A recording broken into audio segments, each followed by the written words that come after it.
Dear students, our today's topic is functional classification of budget. हम budget के बारे में काफ़ी कुछ पढ़ चुके हैं. आज हम फंक्शनल क्लासिफिकेशन कैसे किया जाता है बजट का ये देखेंगे.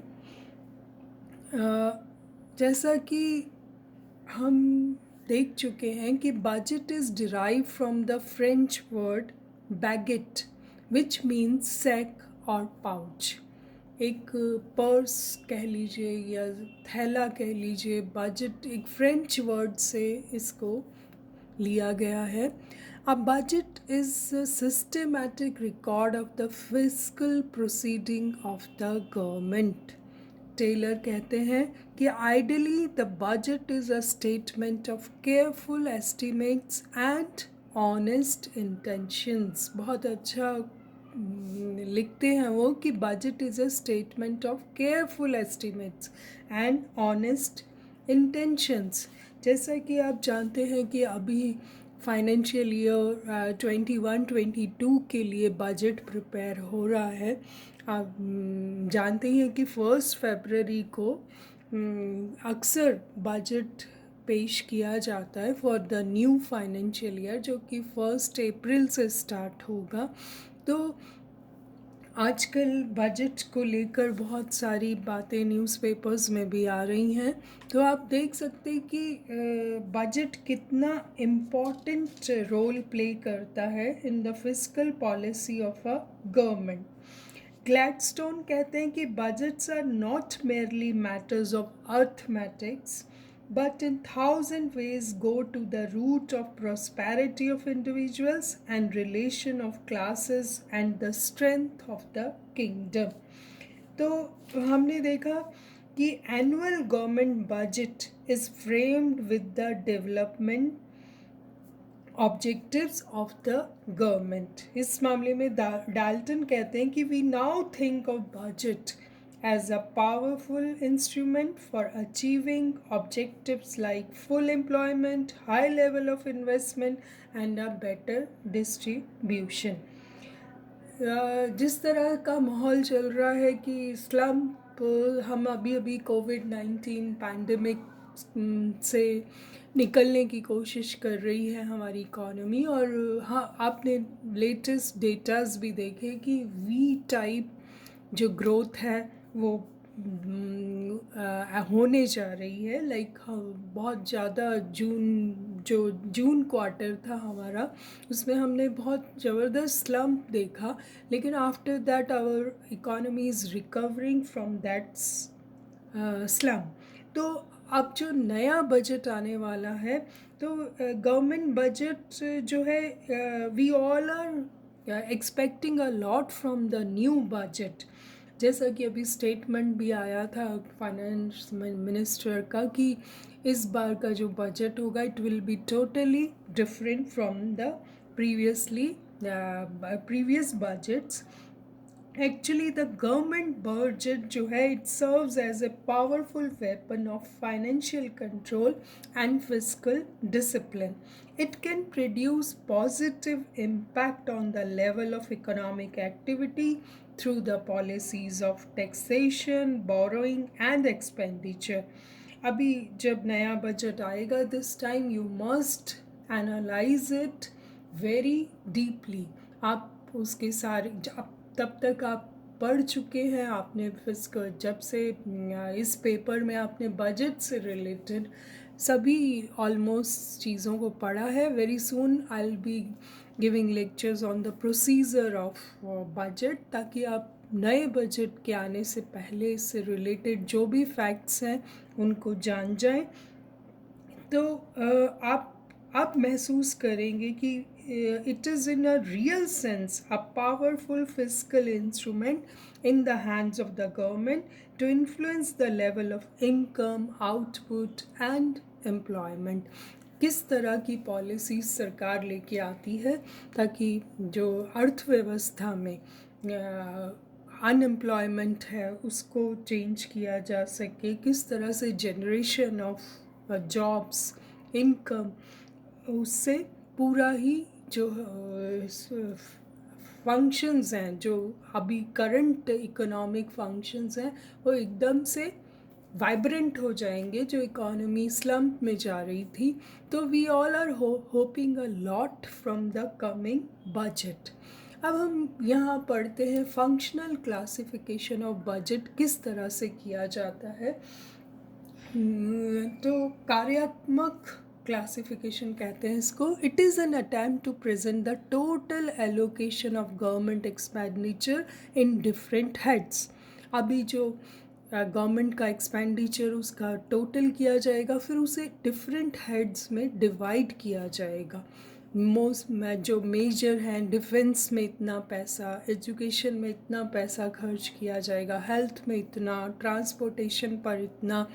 According to the functional classification, expenditures are divided into the major following categories. तो जो कार्यात्मक है वर्गीकरण, वह केवल सरकारी व्यय से ही संबंधित होता है। इसके अंतर्गत हमें ये पता लगता है कि सरकारी व्यय अधिकतम लाभ के लिए किया जा रहा है। We can calculate maximum welfare के लिए सरकार ये काम करती है। तो जो सरकारी व्यय को सरकार द्वारा पहले ही प्रदान की गई सेवाओं और इसके अतिरिक्त प्रदान किए जाने वाली प्रस्तावित सेवाओं के अनुसार वर्गीकृत किया जाता है। तो इसमें सामाजिक भी रखे जाते हैं, आर्थिक एम भी सामने होते हैं। हम देखते हैं कि मेजर जो 5 कैटेगरीज हैं, वो सबसे पहले है जनरल सर्विस, जिसमें डिफेंस, जस्टिस वगैरह आता है, जितनी भी services provided by the government. Then आता है कम्युनिटी सर्विस, जिसमें road, bridges, sanitation, these services are also given by the government institutions. फिर आता है social services on education, health, कितना पैसा सरकार एजुकेशन और हेल्थ के लिए रखती है, इसमें सोशल सर्विसेज में इंक्लूड करते हैं। Then comes the economic services, जिसमें एग्रीकल्चर, इंडस्ट्री और गवर्नमेंट के जो फैक्ट्रीज वगैरह हैं, वो सब इसमें इंक्लूडेड हैं। देन अनएलोकेबल कैटेगरी, एक जो कि जिसमें कि पेंशन्स और सब्सिडी में के हेड्स, इस हेड में सर गवर्नमेंट कितना पैसा बजट के थ्रू एलोकेट करती है। दिस इज़ द अनएलोकेबल, हम इसे कैटेगरी में पेंशन और सब्सिडीज रखते हैं। तो these are the 5 major categories. अब हम इसकी subsidiary functions perform by the government under the broad headings. वो जो ब्रॉड हेडिंग्स थे 5, उनके अब हम उन्हें सब हेडिंग में डिवाइड करें तो national defence, as you all know, the major part of the expenditure of the government is on national defence. ये हमने लास्ट ईयर महसूस भी किया, जब पाकिस्तान चाइना बॉर्डर पर इतनी टेंशन थी, तब we realise that national defence plays an very important role.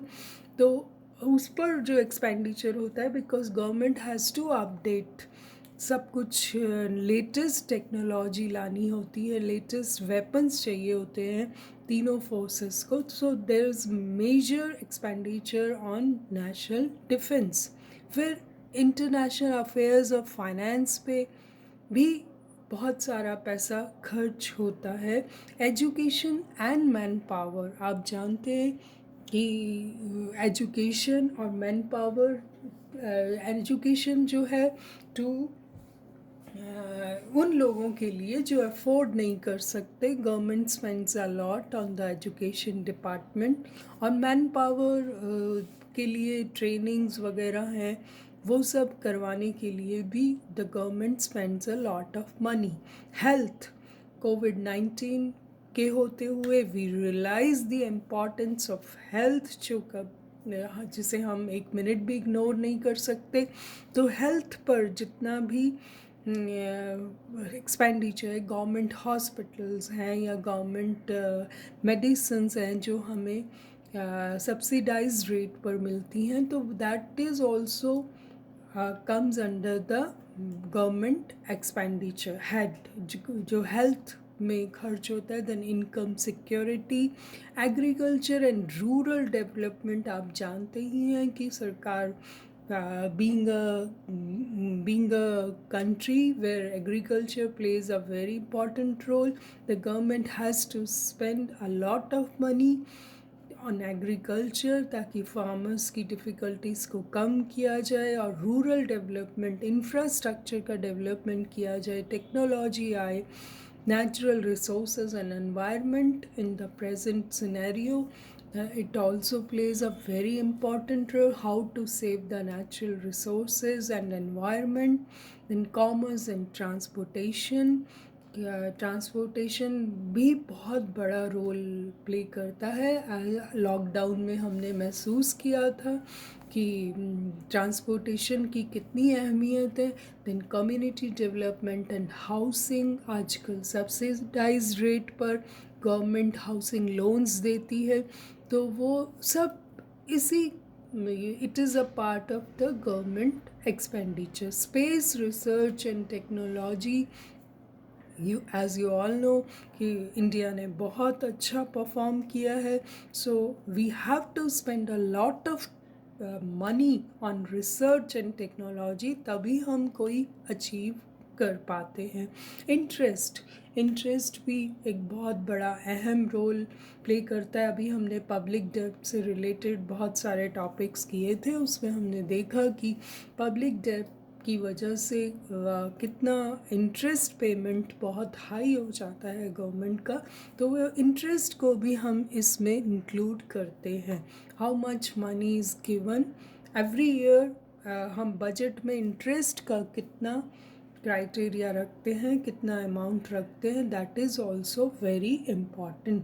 तो आपने देखा कि फंक्शनल क्लासिफिकेशन जो है वो कार्यों के अनुसार कि सरकार कौन कौन से काम करती है और उनके अनुसार जो पैसा डिवाइड किया जाता है डिफरेंट डिपार्टमेंट्स में, उसे हम फंक्शनल क्लासिफिकेशन कहते हैं। Means expenditures are broken down by functions in the combined budget. तो फंक्शनल क्लासिफिकेशन के हिसाब से अभी जब आप देखेंगे कि नया बजट आएगा तो यू रियलाइज़ कि नेशनल डिफेंस में कितना पैसा डाला है, एजुकेशन में कितना, एग्रीकल्चर में, रूरल डेवलपमेंट में, सारे हेड्स आपको मिलेंगे व्हेन यू डिटेल में, when you study it deeply.